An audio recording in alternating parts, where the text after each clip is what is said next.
So when you see some symptoms in your life, it is proof, it is evidence of the fact that you are an altar is speaking. The first symptom that is suggestive of the fact that a demonic altar is speaking is called sustained confusion. Sustained confusion. Sustained confusion.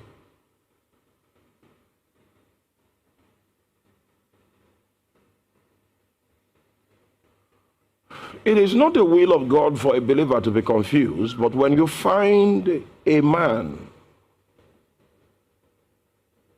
in a state of sustained confusion, and I need to tell you this quickly, that it is possible for someone that is anointed to be plagued with confusion. There's an evidence that the hand of God is upon you, but the man is plagued with sustained confusion. It is suggestive of the fact that there is an altar that has been raised to fight him. Are you there? So we also have sustained disfavor. People do stuff, but when you attempt to do it, you will find out that all the doors will be closed to you. Sustained disfavor. And this sustained disfavor also has applications in relationship and marital matters.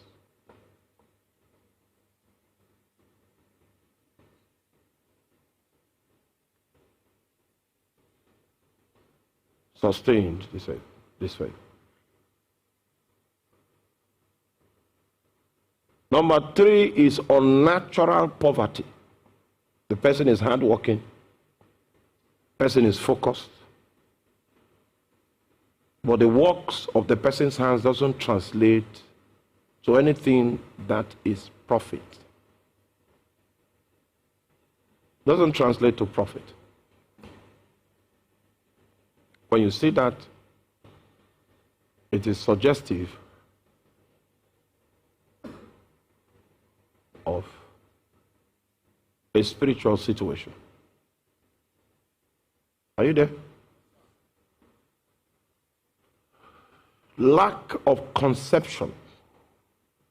Lack of conception. When there is difficulty in conception,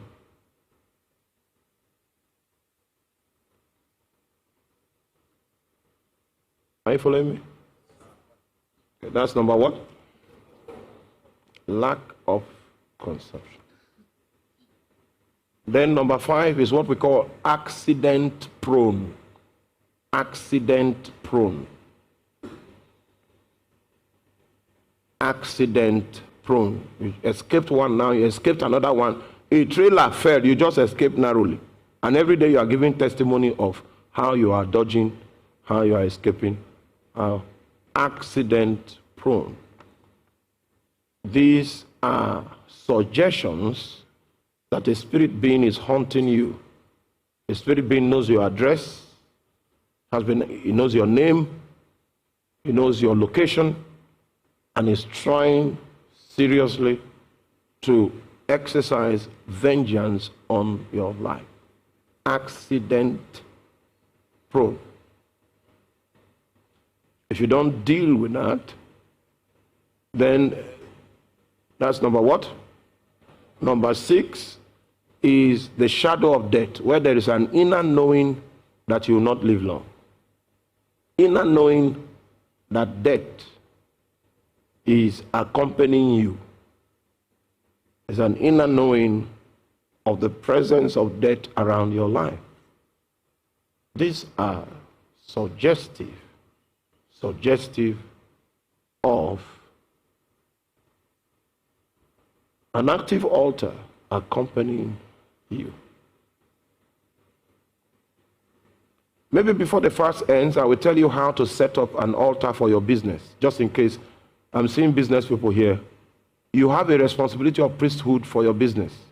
If you want to flourish, you want to prosper, there is a technology that you need to apply. Most of the other people that labor with you in the markets that you sell, that are prospering, they have an altar. Most of them. Most of them. They have an altar that is serviced every now and then to ensure that their prosperity is sustained. If you are going to labor in the economic war front, there is a strategy that you must carry along with you, which is how to set up altars in the marketplace.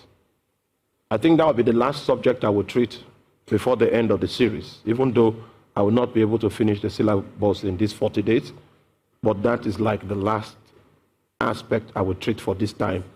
When this emphasis comes up again, we'll go into advanced technology. You see, you can do ministry, but what powers a ministry are altars. And I don't even want to go into the ministry aspect. You are struggling to buy a microphone, you are struggling to get a title, to be consecrated as a bishop. If you don't know the altars that back up ministry, you'll be preaching behind closed gates. It's not your preaching that does anything. It is the gate that is open that gives power to what you preach.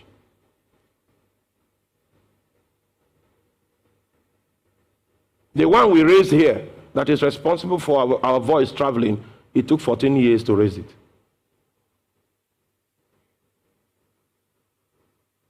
Yes, it took 14 years to raise it. So this one I can tell you by experience, that ministry doesn't just prosper. People don't just gather. People don't, there are too many preachers. Why should they listen to you?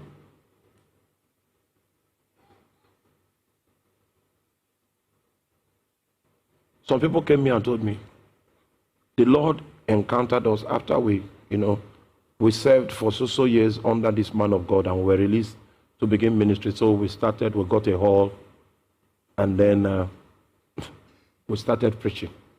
But we've suffered, in fact, we are all sick. We are medical. Who told you that ministry begins with platform and pulpit? You have not registered your priesthood in the realm of the spirit. There is no passage for you. The door you claim you open for people to come for service is locked.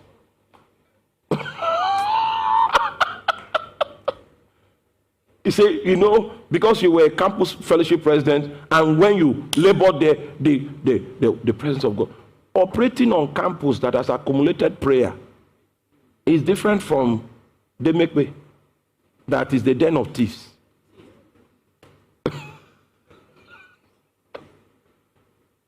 The moment you do those things you claim to be doing on campus, take it to the make-way. You might even die at 45. Because that place is an unchallenged territory. Witchcraft have been trafficking there for as long as Jesus knows. You are coming to challenge that traffic, challenge the market, challenge. Who are you? And you have not set up an altar. I'm telling you, the one we set up here took 14 years. 14 years of uncompromising sacrifice.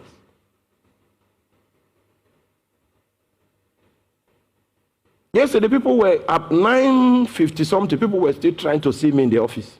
They don't know that. They don't know how long I've been praying that day. That is not reasonable for you to be insisting that you want to see me at that time. You know how much sacrifice we put on the table? Before the presence of God breaks out, people get healed. People are touched. You like it?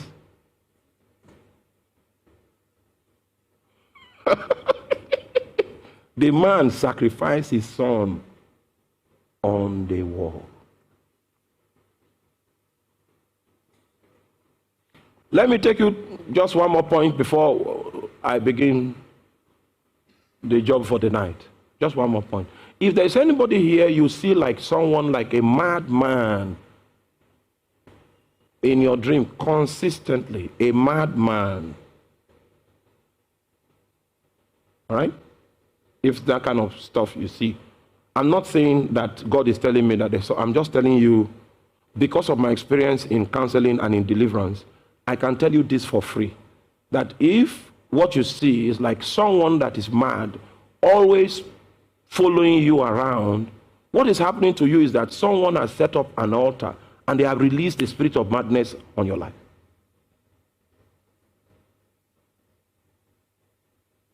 The day your liberty comes, in that dream, you will be able to confront the madman and say, "Hey!" From that day, that spirit will stop following you. Thank you for watching, and if you have been blessed by this message, don't forget to hit the subscribe button. God bless you.